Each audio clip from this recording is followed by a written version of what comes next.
मकर संक्रांतीच्या सगळ्यांना खूप खूप शुभेच्छा. तिळगुळ घ्या, गोड बोला. सरिता 24 रेसिपीज या चॅनलमध्ये तुमचं स्वागत आहे. आज आपण बनवणार तिळाची वडी.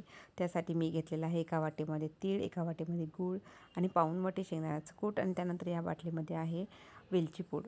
तर आपण सर्वप्रथम काय करायचं आहे, खमंग असा आपल्याला तीळ भाजून घ्यायचे आहेत आणि त्याच्यानंतर मी इथं पोळपाटही रेडी ठेवलेलं आहे. जे काही साहित्य असेल ते जवळच ठेवून घ्यायचं आहे, जेणेकरून तुमची जेव्हा वडी होते तेव्हा तुम्हाला पटापट तिथे गरम गरम असताना त्याच्या वड्या करता येतील. त्यासाठी सर्व काही साहित्य रेडी म्हणजे जे काही मटेरियल लागणार आहे ते एकत्र घेऊन सुरुवात करायची आहे.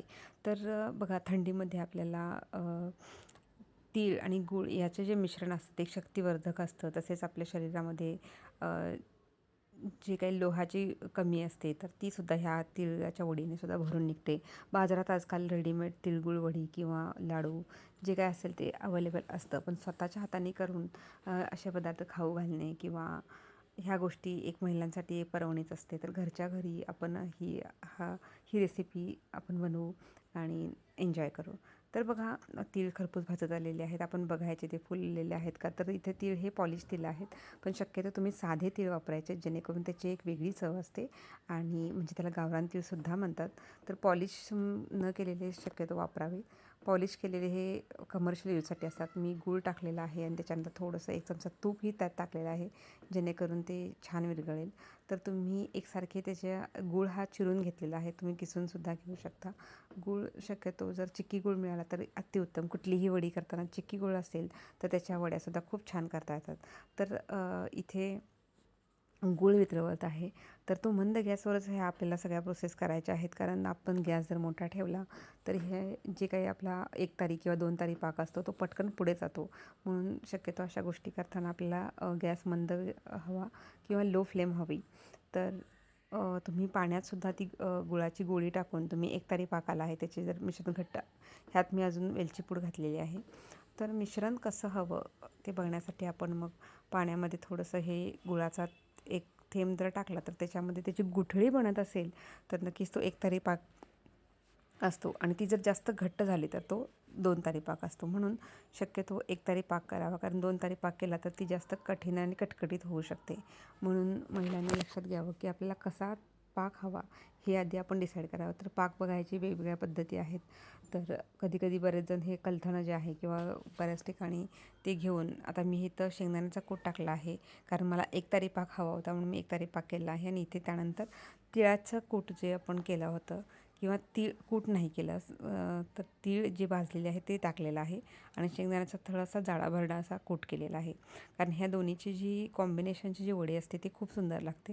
तसेच मी दुसऱ्या प्रकारची वडीसुद्धा केली होती, ज्यामध्ये मी फक्त तीळ आणि गुळाचा वापर केला होता, ज्यामध्ये शेंगदाण्याचा कूट न वापरता मी केला होता. तर त्याच पद्धतीने सुद्धा तुम्ही करू शकता. तुमच्या घरी जशी तुमची रिक्वायरमेंट असेल किंवा तुम्हाला जर ट्राय करायचं असेल तर थोड्या थोड्या प्रमाणात तुम्ही करू शकता. तर अजून थोडंसं इथं तूप लावून घेतलेलं आहे आणि आपल्याला गरम असतानाच हे मिश्रण जेवढं फास्ट तुम्हाला ह्याच्यावर काढून त्याच्या वड्या पाडता येतील तेवढं फास्ट तुम्हाला हे मिश्रण तयार करून करायचं आहे. आणि त्याच्यामुळे काय होतं की व्यवस्थित अशी वडी बनली जाते.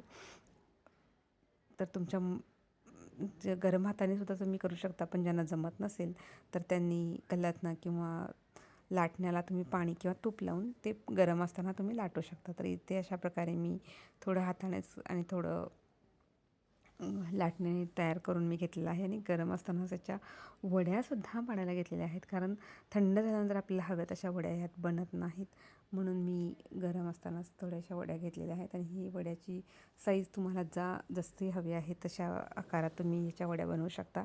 तर घरच्या घरी अशा वड्या जर केल्या तर तुम्ही नक्की जेव्हा हळदीकुंकवाचं वाण द्याल किंवा मुलांच्या डब्यात किंवा तुम्हाला कुठेही ऑफिसमध्ये जरी द्यायच्या असतील तर तुम्ही घरी बनवलेल्या अशा तिळाच्या वड्या नक्कीच तुम्ही वापरू शकता. घरी अधेमध्ये खायलासुद्धा तुम्ही अशा प्रकारच्या वड्या बनवू शकता. तर अगदी महिनाभर टिकणारी ही वडी असते. तर तुम्हाला जर वाटत असेल तर तुम्ही ह्याच्यामध्ये शेंगदाण्याचा कूट हवा किंवा नको हे तुमच्यावर आहे. तर अशा प्रकारे ही सुंदर अशी मकर संक्रांतीसाठी स्पेशल अशी तिळाची वडी बनलेली आहे. तुम्हाला कशी वाटली नक्कीच मला कमेंट्स करून सांगा आणि आवडलं असेल तर सरिता 24 रेसिपीज या चॅनलला लाईक, शेअर, सबस्क्राईब करायला विसरू नका. तर ही संक्रांत तुम्हाला भरभराटीची, समृद्धीची, सुखसमृद्धीची जावो आणि स्वामी कृपेने तुमच्या सगळ्या छान इच्छा पूर्ण होत अशीच मी स्वामींचरणी प्रार्थना करते.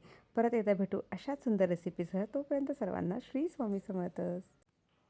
तिळगुळ घ्या, गोड गोड बोला.